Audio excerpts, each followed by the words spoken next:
what's up? Hey everyone, I'm Tom Seymour, and I'm here with my best friend, Mr. Tim Kulig. What's up, guys? And I think we're gonna start a new series, see how it goes, see how we like it. I think we're tentatively calling it VHS Massacre Goes Commercial. Mm-hmm. And I think the goal is to examine commercials not only as obnoxious things that growing up we would like to ignore and forget and walk out of the room to grab a snack, but to actually delve into some of the context behind the commercials that were running at the time. This ties into a lot of what communications guru Marshall McLuhan would say about he was one of the few people at the time in his academic career when he was touting commercials as one of the best new art forms of the 20th. When was that? I think when he was bragging about, he was talking about it. I mean that was probably more in the 70s. Okay. 70s, 80s. But Marshall McLuhan was, I think he went to Oxford for English and then got a PhD later. But he was known as he taught mostly out of Canada, Canadian universities. And he was thought of as this communications guru. And so he would look at commercials from a historic standpoint, like from the origin of them, which I think was more movie theater commercials up through. But he felt that people who made commercials had to be more in touch with the audience than the actual TV shows that would air alongside of it. Because if you were writing a TV show and whatnot, you would kind of write what you wanted. I mean, the show would have conditions, but the idea was to make the show and the episode and the story the best it could be. Right. Right. Commercial is kind of like a bounce shot. You kind of have 30 seconds to connect with the audience and communicate an idea and convince somebody that it's something they want. Yeah.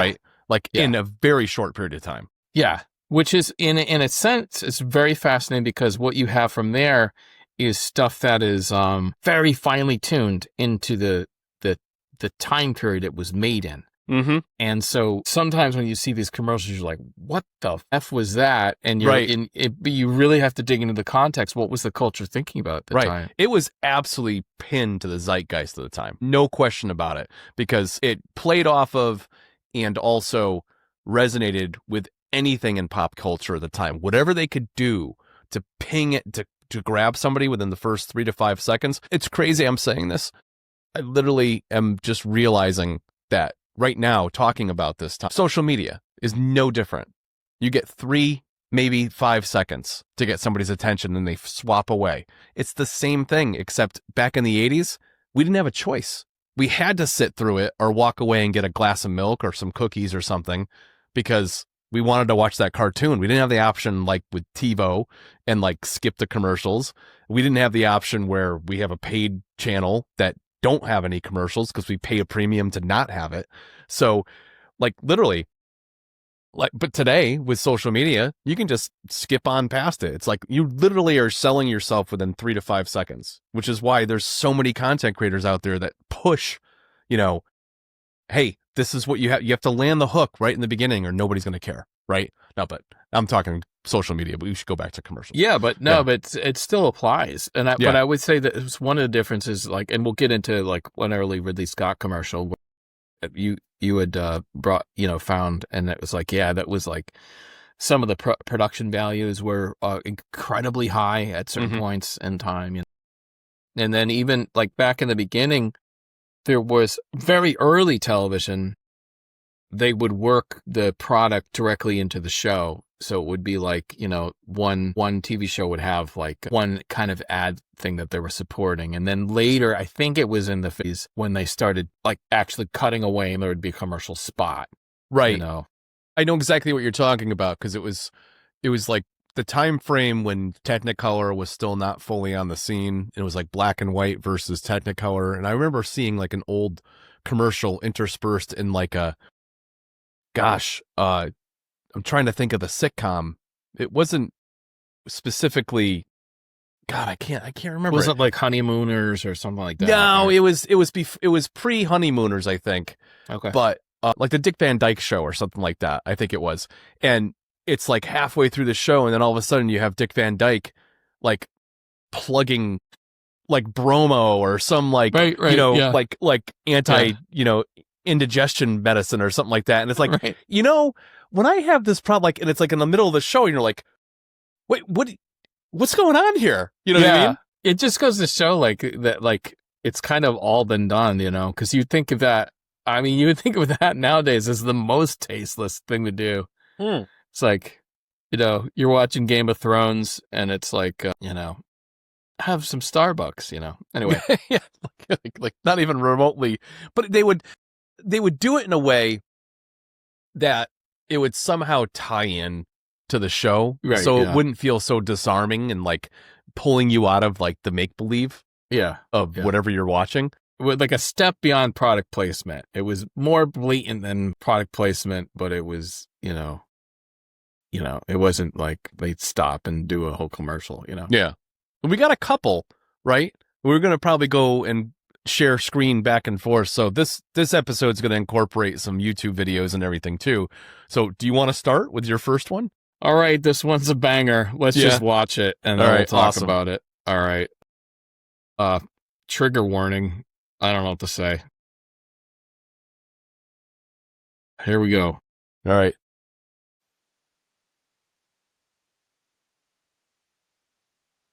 A little spoiler there.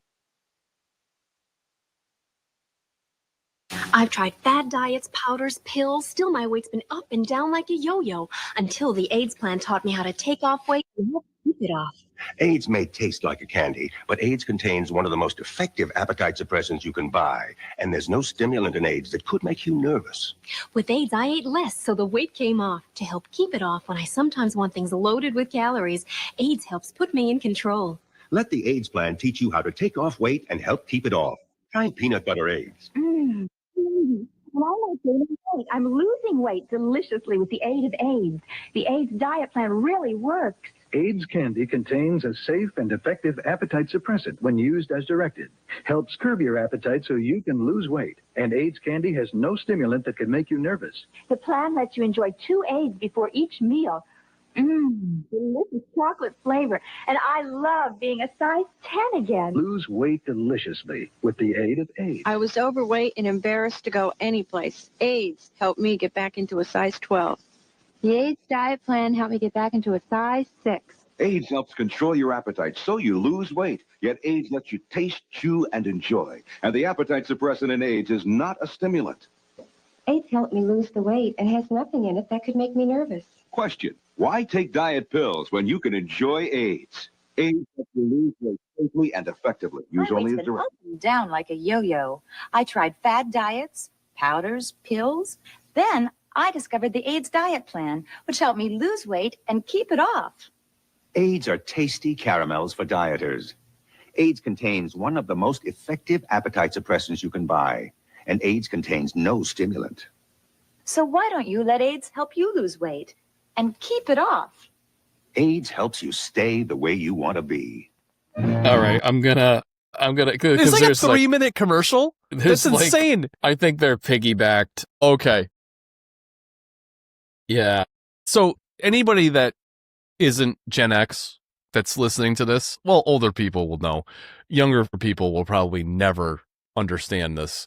But the juxtaposition of this was uncanny, and just, my God, I really want to do a deep dive into that corporation and find out what happened to him. I can, I don't know what happened to them, but I'm going to bring up this Wikipedia. This is, so obviously it's a they call it AIDS candy, was a dietary supplement.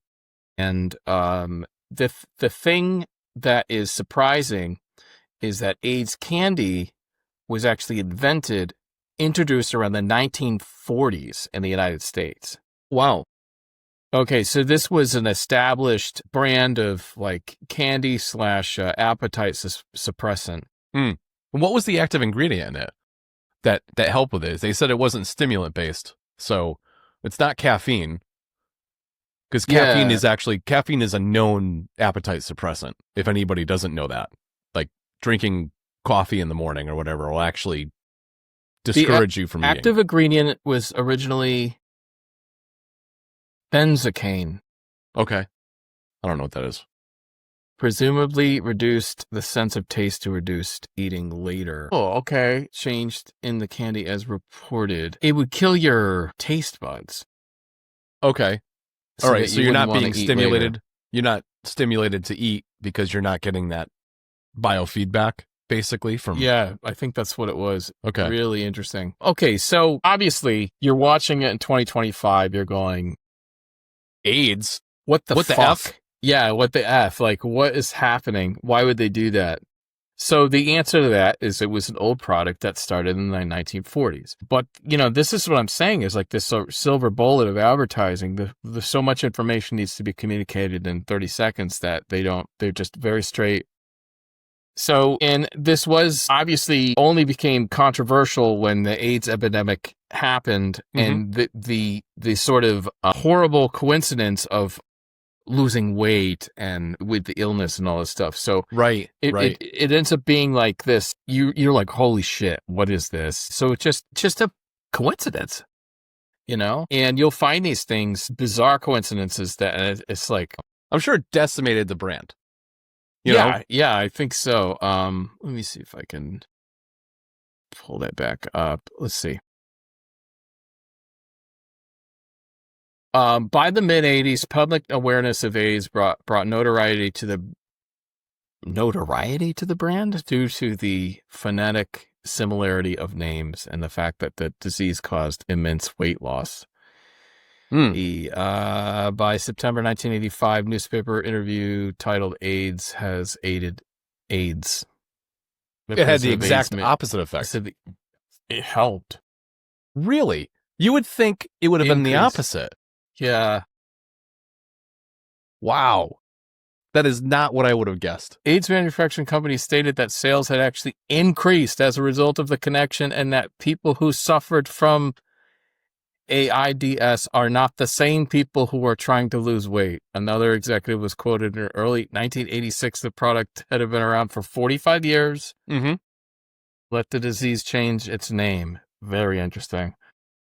AIDS announced it was seeking a new name in 1988 as sales had fallen by 50%. The first debut in the UK was Slim, which appended AIDS to create the name. Well, then maybe initially it didn't have an effect, but over time, maybe it started to have that diminished returns. It's Right. like, this is killing a lot of people, and it sounds the same. That sounds bad, yeah. AIDS Slim. Yeah. It was appended to AIDS to create a new name, AIDS Slim. Marketing strategists quickly criticized the choice since it still contained the name of the disease. Well, Sales did not improve. One thing that jumps out at me, Tom, is how overt and in-your-face commercials from that era are. And I hadn't watched one in a while, but watching that, like the announcer, first of all, the announcer's dressed like he's some kind of authority. He's not. He's not a doctor or anything. He doesn't claim to be, but like the way he's dressed in the background, it's like he's like in a study. He takes his glasses off. It's all like motions and movements that are indicative of somebody that is of an authority and is taking the time to tell you like the details. And how many times did he say, it's not a stimulant? It's not a stimulant. It's not a stimulant. Right? Because if anybody knows about some of the other things from that era, I mean, Dexatrim, that was touted to housewives. Yeah, it was basically legal speed. It was probably, I think it was a caffeine pill, or if it wasn't amphetamine. I don't think that was legal, but it was a massive stimulant in it, and it, like, people wouldn't sleep if they took too, like it was crazy, like heart issues and stuff. Like, I think they pulled it from the market, but it eventually was shown to not be good to do that to yourself. Yeah. So, this stuff is fascinating to me. It's sort of like this, like, pop culture. I don't know if it's pop culture, but sort of advertising archaeology, Yeah. All right. You got another one? I got one. Yeah. I got one. And I'm going to piggyback off of dun dun dun Stranger Danger. That's Jenny. Well, full screen that if you can. Jenny's dead. Oh, is it not full screening If she it? gets into that car, you may be looking at Jenny for the last time. I'm McGruff, the crime dog. Let me show you something. See that playground? A lot of kids there. Every day in this country, 60 kids disappear. Wait. Can you rewind that? I talked over the front of it because the front of it's crazy. By people they know. Oh, hold on. Almost. Where do you want it? Like here? Very beginning, yeah, because Okay. there's some lines in there. I was like, holy shit. That's Jenny. But that's not Jenny's dad. If she gets into that car, you may be looking at Jenny for the last time. I'm McGruff, the crime dog. Let me show you something. See that playground? A lot of kids there. Every day in this country, 60 kids disappear. Some run away, but a lot are kidnapped by strangers or even by people they know. Almost 20,000 kids a year. 20,000 kids, one kid at a time. Maybe your kid, on your street, just like Jenny. You know, your kids can learn to protect themselves against crime at home, at school, on the street. Very nice going, Jenny. She's going to tell her folks about this. And you can write to McGruff. Learn how to keep your family and your community safe and help take a bite out of crime. Jesus Christ. So complete fear mongering, Yeah. right? For Yeah. one, right? I mean, obviously it was, I don't want to discount or downplay the idea of human trafficking or anything No. of that nature. I mean, I have kids. It's far worse today, I imagine. Yeah. You know. But I mean, like, look at the details of that commercial. There's no music, right? It's dry as a bone. Production is all about scare tactics. You know, a shot of people having fun, nothing, right? Somebody opening up a door to a little girl that's walking down the street, you know, like just frightening. You know, you don't want to let your kid leave the house, you know, complete fear mongering and scare tactics. And then the freaking McGruff, the crime dog, take a bite out of crime. I could hear that in my sleep now, like just thinking about it. There were so many of those commercials as PSAs in the 80s. Yeah. Yeah. And they were brutal. Like the kids disappearing, like in, like at the end of, Avengers Endgame or something. Yeah. You know, yeah, brutal, blatant. But you know, this was also, what year was that? Probably early 80s, something like that. Yeah, I would say mid 80s. That was a big push. It's kind of similar to when they used to run commercials, like it's 10 p.m., you know, or do you know where your kids are? But that was kind of how people were parenting back then, which is unimaginable today. Like if you know, it's 10 p.m. where your children, where are your children? You don't know. Right. You know, so that's just kind of how we grew up. That's how we rolled. It's true. Hopefully that didn't share. I actually found that. Do you want to watch one of those? Yeah. Did it just bleed through the sound? No, I didn't. Well, I didn't hear anything. Okay, good. Dude, because it's got like celebrity from that time. Here we go. Ready? You know where your children are? It's 10 p.m. Do you know where your children are? It's 10 p.m. Do you know where your children are? It's 10 p.m. Do you know where your children are? It's 10 p.m. Do you know where your children are? It's 10 p.m. Do you know where your children are? It's 10 p.m. Do you know where your children are? Like, my dude. God. When did that have the date on it or no? See, it was a capture. It was somebody captured it on TikTok and reposted it. I had to have been like early 80s. Yeah.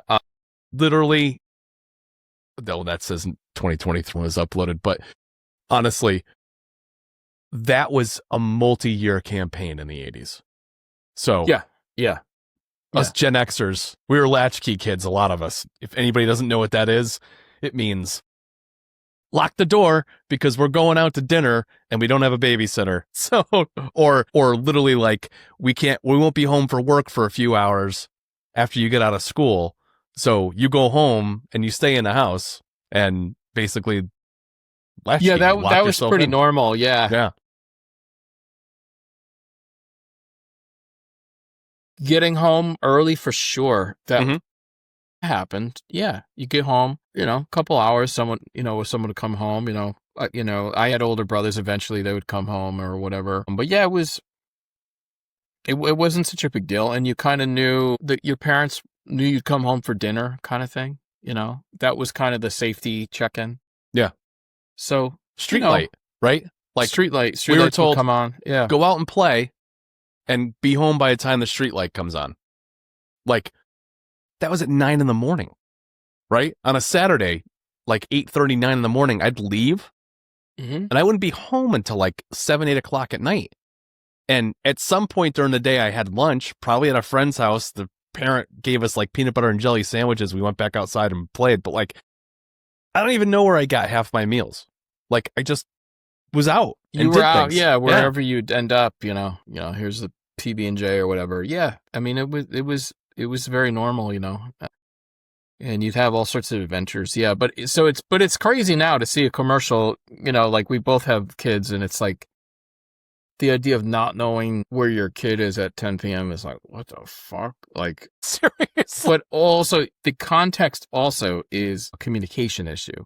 Right. Because we all have cell phones and that kind of thing. And back then, there weren't even pagers. There weren't even pagers yet. No. Unless you were a doctor. Yeah. It was all landlines. So, I mean, I do remember being occasionally like over, across the street, one of my friend's house or whatever, and calling, oh, can I call my mom, tell her, oh, I'm over here. Oh, if you ventured way out, oh, I'm on my over, I'm here. So you try to check in and call in if you could. As a courtesy. So they know. It was a courtesy, yeah, but, they were how kids are. Yeah. So, yeah, but that was the thing, too, is like people, you could watch that commercial and immediately go like, wow, parenting was more lax, but also it was it was a communications issue as well. Totally different world, Yeah, for sure. So yeah, that was pretty fascinating. Okay, I got those are all super famous people, by the way, at the time. Right? Yeah. I mean, Cyndi Lauper, Grace Jones, Reggie Jackson. Like big people coming in and doing like sound bites like that, just to try to convince, because like they were people that people admired, especially kids, and pay attention, and just not only, it was almost like it was a call to the parents, but also a call to the kids to be like, hey, just because they're not paying attention, you should probably let them know where you are. So like the responsibility on both sides of the fence. On both sides, yeah. It was interesting, even in that time frame. You were mentioning this celebrities like Sammy Davis Jr. and Cyndi Lauper. It's like, holy shit! Like that the height of those people's careers were like wildly different. Sammy Davis is probably 60s and 70s. Yeah, maybe even 50s, 60s, 70s. Yeah, he was kind of sunsetting at the time, but he was still considered very famous, right? Yeah, for sure. Yeah. And then Cyndi Lauper, more 80s, yeah. And then Grace Jones, more 70s, 80s. So it was really, that's interesting too, to see those, that weird celebrity overlap. It's like a strange choice of celebrities. But they were, hot shit back in the day. For sure. All right, what we got next?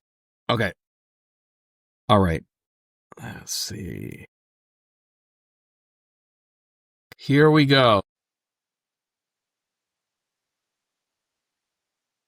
Yeah, this is apropos to right now. This is apropos. This is a big congrats to Lloyd Kaufman and the Trauma Team. The Trauma Team, including Debbie Rochon, which was in Toxic Avenger 4. Some people say the greatest Toxic Avenger. Nice. And so, okay, I'm going to play this. Okay, you were warned to back off this Toxic Crusader stuff, and you didn't listen. I've also seen some of you picking up litter and recycling newspapers. What's next? Ride sharing? Be reasonable. If the atmosphere of the Earth improves too drastically, you'll lose the opportunity to meet a superior alien race. This Toxic Crusader thing can only end one way. Either you chill out or you check out. All right, Toxic Avenger. And you notice the thing that was almost immediately going to follow was the Teenage Mutant Ninja Turtles commercial. Right. And so it just goes to show you, like, Toxic Avenger had a NBC cartoon called The Toxic Crusaders, but then they also had a toy line as well. And this was based upon the very hard R. Lloyd Kaufman directed Toxic Avenger from 1984. Movies kids should have no business watching.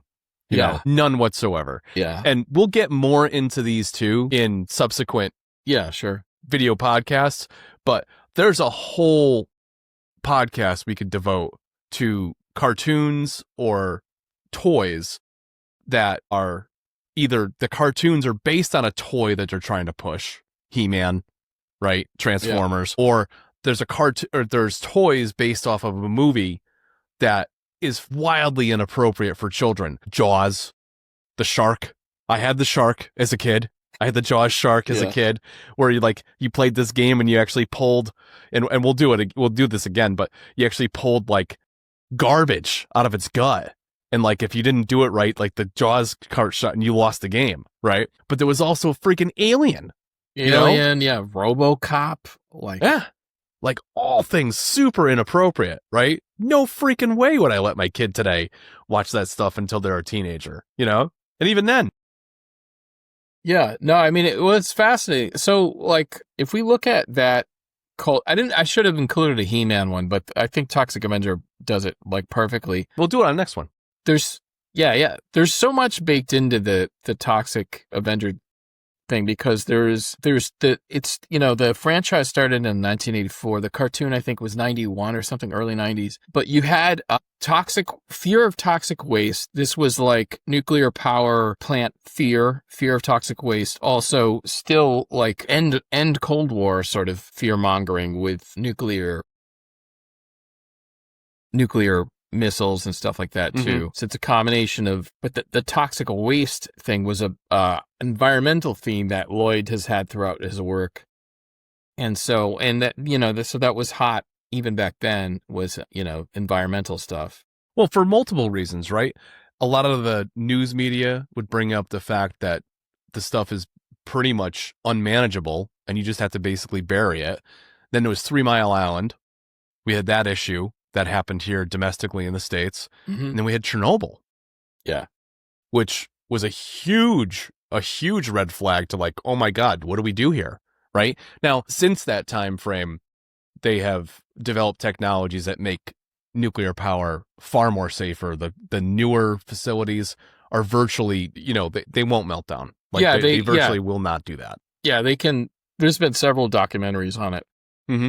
If they constructed a new nuclear power plant today, they would build it incapable of melting down. Right. And there's safety mechanisms that can do that. One mechanism, this is kind of off topic, but I thought it was fascinating, is that there's the energy grid for the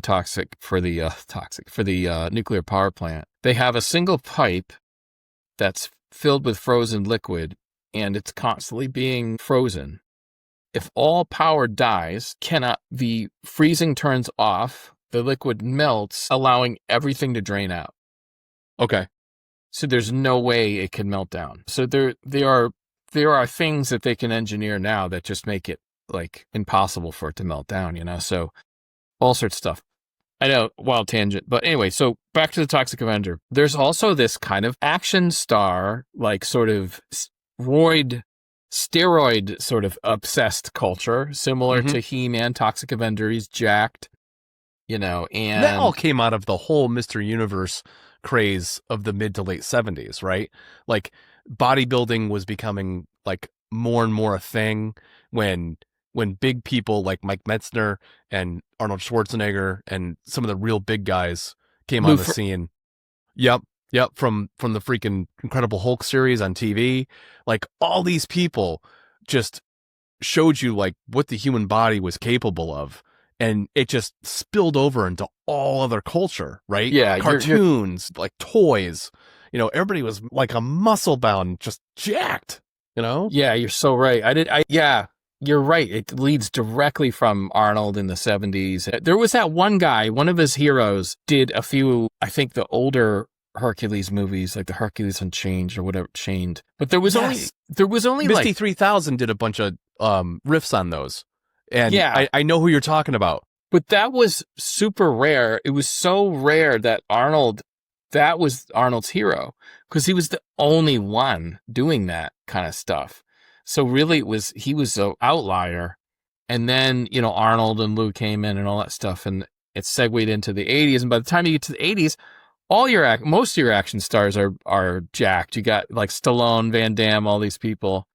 But it was really interesting because I remember Arnold Schwarzenegger talking about like the overlap, like when Arnold's trying to get into it, the leading men at the time were, it was like, you looked at the box office, it was like Dustin Hoffman, Woody Allen, I mean, maybe like Robert Redford or something, but like pretty lean guys, like it wasn't Sean Connery maybe, but well, that's a good point. Yeah. But he wasn't buff. I mean, he had a good stature, but yeah, he was a big guy. Yeah. Well, he was just a large, he was like 6'4" or something. Yeah.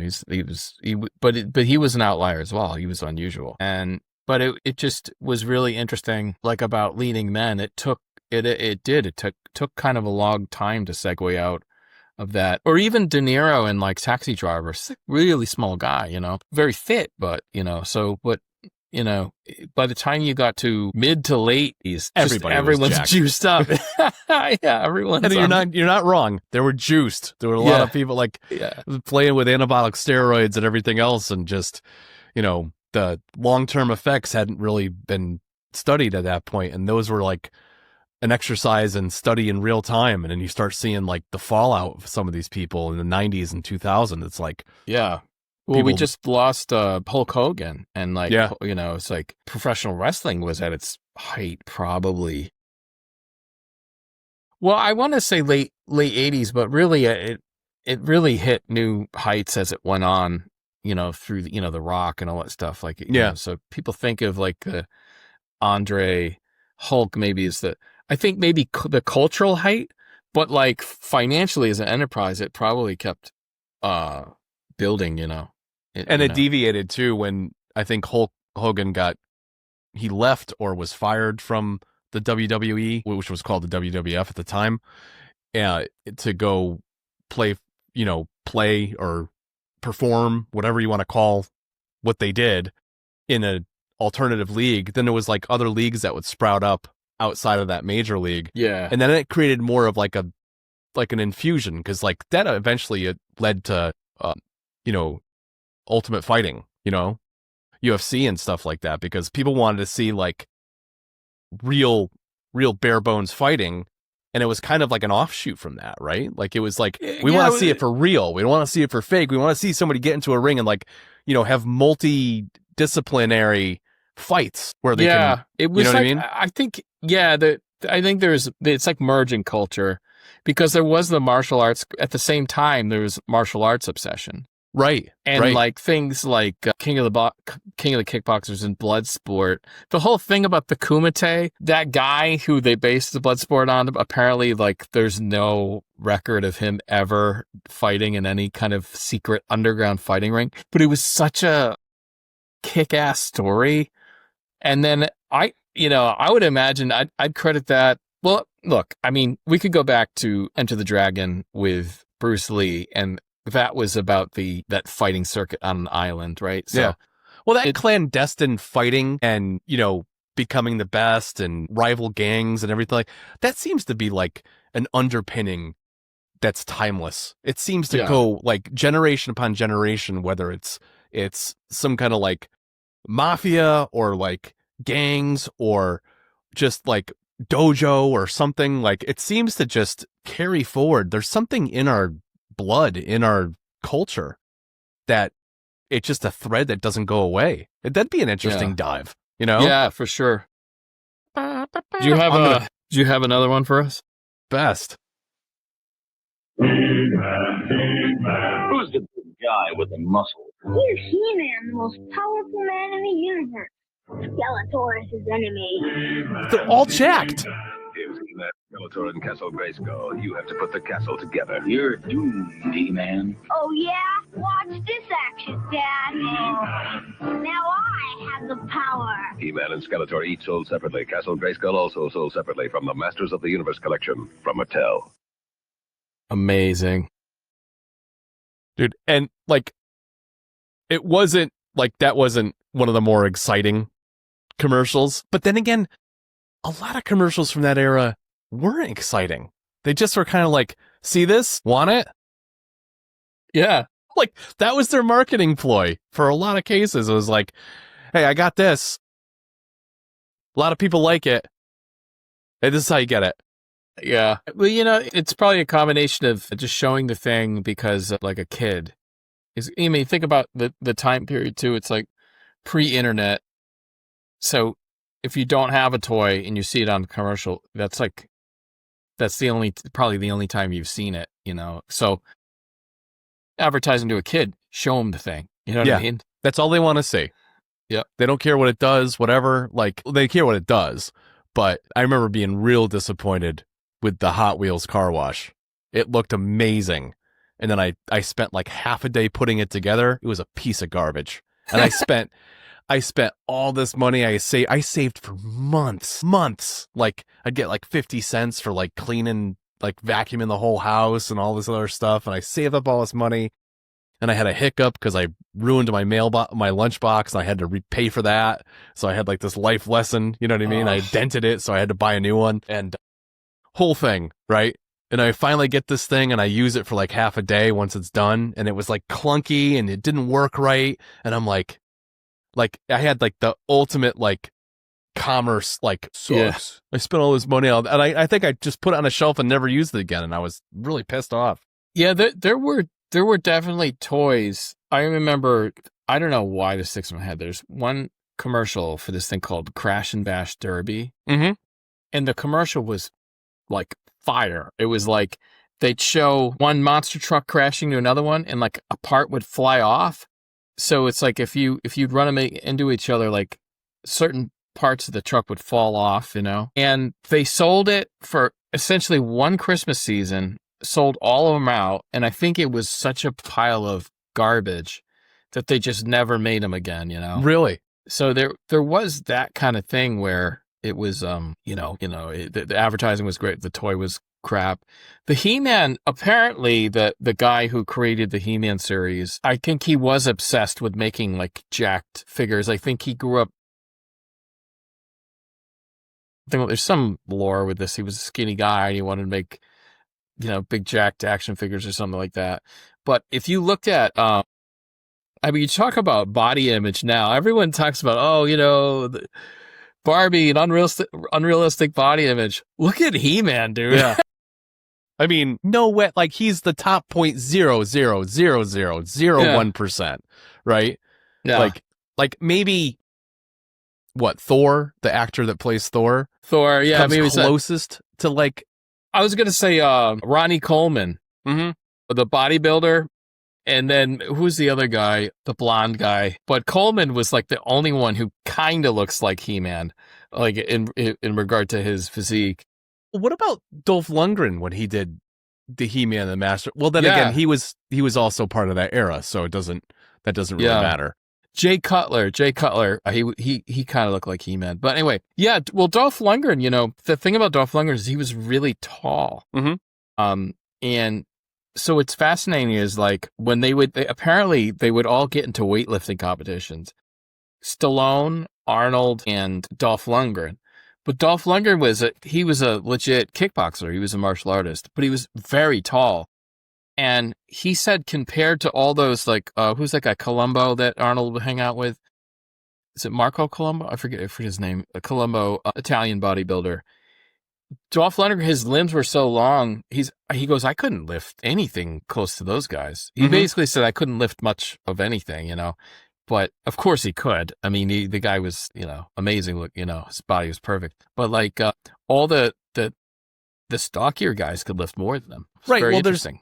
You're talking about limb length per pivot point and all that kind of stuff. If I think of it from a simple physics perspective, yeah, the smaller guys are going to be the ones that that makes the most sense with, right?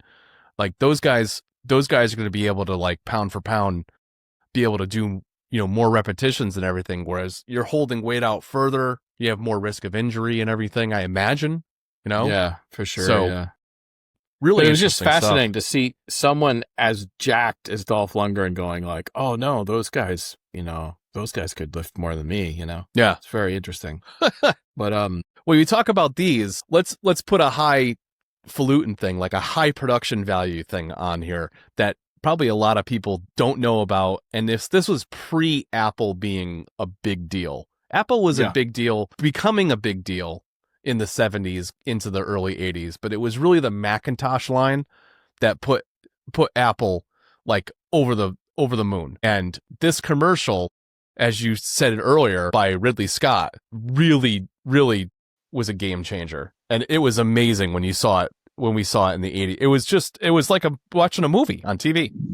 Today we celebrate the first glorious anniversary of the information purification methods. Created for the first time in all history, a garden of pure ideology, where each worker may bloom, secure from the pests of very contradictory thoughts. Unification of thoughts is more powerful a weapon than any fleet or army on earth. We are one people, with one will, one resolve, one cause. Our enemies shall talk themselves to death, and we will bury them with their own confusion. We shall prevail. On January 24th, Apple Computer will introduce Macintosh. And you'll see why 1984 won't be like 1984. Dude, that is such an amazing homage to not only 1984, but like to juxtapose it into some new technology. And what a brilliant marketing campaign. I mean, after that, people were clamoring to have a Mac in their house, Yeah, there's a lot going on in there. One thing is like within that spot, I don't know if it's exactly 30 seconds, but probably was, but like there's an entire movie there. Yeah. It's an entire short film with the protagonist. There's antagonists that are after her. Mm-hmm. And, she saves all the people, defeats the enemy. It's incredible. And not only like, the visual style, it's very much like that sort of that grayness of that Orwellian 1984. And the giant Big Brother voice. And then of course it's like Ridley Scott's signature female lead. You know what I mean? Like his signature strong female lead in the best sense of the word, strong female lead, it's a phenomenal commercial. I know it was like back then it was groundbreaking too. And it's like, it's very easy. If you watch that commercial and you were going to make a sci-fi film or something like, I'm like, give me that, dude. I mean, it was like Runner was what, 82? Yeah. So right around the same time. Yeah. Well, it's a good point. He had already made Aliens and Blade Runner. So it's a really good point. It's like it's a celebrity director. Although like Blade Runner people didn't like Blade Runner till years later. So you have to you can discount it because it wasn't popular that few years later. Well, the theatrical release of it wasn't as popular because of the narration, right? Like if the studio just left him alone and let him release the version that he ultimately did with the director's cut, it was mysterious. It was like you had to interpret it yourself, right? Well, this is what I think the problem is. I've heard people talk about this kind of thing. Like you're right in the sense that all the voiceover was clumsy and it wasn't well done, and you get the sense that Harrison Ford like deliberately didn't do a good job with it. Mm-hmm. But I think the bigger problem was Harrison Ford. He had done after Star Wars. He's Han Solo. People want to see him that way. You get to Blade Runner. Blade Runner is pushing the pushing the medium so far. And Blade Runner, if you watch the Blade Runner, we're both huge fans of Blade Runner, so I'm preaching to the choir with Tim here. But like, if you watch the original Blade Runner, it feels strikingly contemporary in storytelling because of it's dystopian, it's cynical, it's beautiful. Mm-hmm. People at that time were used to the kind of Spielbergian, Lucasy, cartoonish camp, and they wanted to see us, Harrison Ford kind of shooting laser guns and stuff like that. Yeah, they didn't. So he's shooting female replicants in the back. Yeah, as they run away from him. Yeah, he's doing all this horrible shit. Yeah, and so I think that was a big part of it. People are just not in the headspace for that, Well, it was just not that clones hadn't come up in that, up to and including that point. There's been plenty like Clonus parts, the Clonus horror. Again, Misty 3000 did a huge like joke on that. It starred who's one of the leads that was in Naked not the Naked Gun, Airplane. He was like he was one of the pilots. The pilot, yeah. I forget his name. I can't remember the name of the actor. You like Gladiator movies, like that guy? The Sparks about the dog. He's talking about the dog. Anyway, that guy is one of the leads in that movie, and it was like at the height of his career, and it was basically like I watched the whole thing. It's The Island, or The Island is it. It's the same. Like I'm like, my God, we do this all the time. Hero with a Thousand Faces. Joseph Campbell was absolutely right. We just put a different box around it, and it's the same story. It's crazy. It's crazy that we do that, and it works. Yeah, it does. Yeah. So, but yeah, it's very interesting. No, we were talking about how contemporary that movie was, considering how old it is. Right. Yeah. So, it needed a long time to find its audience. Mm-hmm. Like for me, I remember watching Blade Runner as a kid in the 90s, early 90s, not liking it. Mm-hmm. But like, I kept being drawn to it. And I don't understand why, but I would watch it again. And the director's cut came out on VHS, and I got the director's cut, and I watched it again. And eventually, like, I sort of got it, By the time it got to that end scene with Roy Batty, I've seen things you people wouldn't believe. Attack ships on fire off the shoulder of Orion. I've watched C-beams glitter in the dark near the Tannhauser gates. All these moments will be lost in time like tears in rain. Yeah. Beautiful. Which was extemporaneous, right? Like a lot of that soliloquy was like there was a path to it, but my understanding is that was a long series of takes. And the one that they kept was like towards the end. And that's like the beauty happens when you stop thinking and you just kind of let something go and just become the character. Like he was such a brilliant, I wish I could have met him. Rutger Hauer was so amazing in so many things he was in. Just amazing. He was, you're right. There was that monologue. It was very big. Mm-hmm. And they were running out of time. The sun was literally rising, and they were going to shut down the movie. They were basically I think like he was like, they were trying to fire him almost. They had one day left. They're shooting Roy Batty's close up. You can tell it's actually getting light out when you see that shot. And some of the earlier cuts, it's more obvious. When he did the final cut, they did some color grading or something that dialed it in. Yeah. But like Ridley Scott or Rutger Hauer's line. So some of that stuff with the Tannhauser gates and stuff, apparently Rutger Hauer picked out a few of those things to hit. But when he says all those moments will be lost in time, like tears and rain, that part is his. But there may have been some writing, because I think it's Hampton Fancher and David Peoples wrote that, who are both awesome. But I think with the phrase "lost in time" probably was scripted, but Rutger Hauer, his like "tears in the rain" was his, which that's the poetry there. That's what makes the whole thing. That landed the whole thing. Yeah. The whole thing landed with that, right? A poetic replicant who was more human, as they say, than a human. And that was, so beautiful. Anyway, sorry, we went off on a Blade Runner. Why not? Tangent. Yeah. Is that it? Do we got anything else? Or So that's probably good for this one, I think. Yeah, I think that's good. Yeah. That covers a good broad base of some of the stuff that's out there. I think we delve into some of the kid marketing. The next one, with the toys and stuff. Yeah. I mean, dude, I remember sitting there over a friend's house, and we would play I Want It, That Sucks. It would basically be like the commercial comes on. Oh, I want that. Like the commercial, like barely is like 2-3 seconds in. I already know it's something else because I've already been programmed for that commercial. And then something else will come in, and I'm like, nah, that sucks. No, that's not. And then every once in a while there'd be like a debate. Like somebody would be like, why do you hate that? That doesn't suck. That's awesome. You suck. Yeah. And then like all of a sudden it's like all of a sudden we're having this argument. And I'm like, oh, like we're kind of fired up here today. Cool.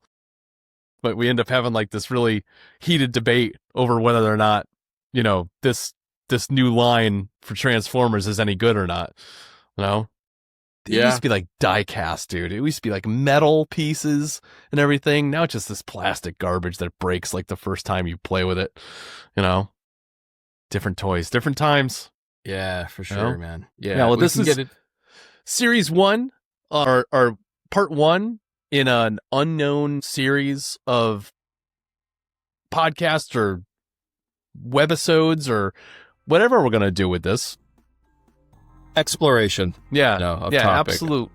Involving commercials. So hope you enjoy it, and leave us a comment if you have any thoughts on this stuff. We'll probably keep going and see what becomes of it. Absolutely. Catch you.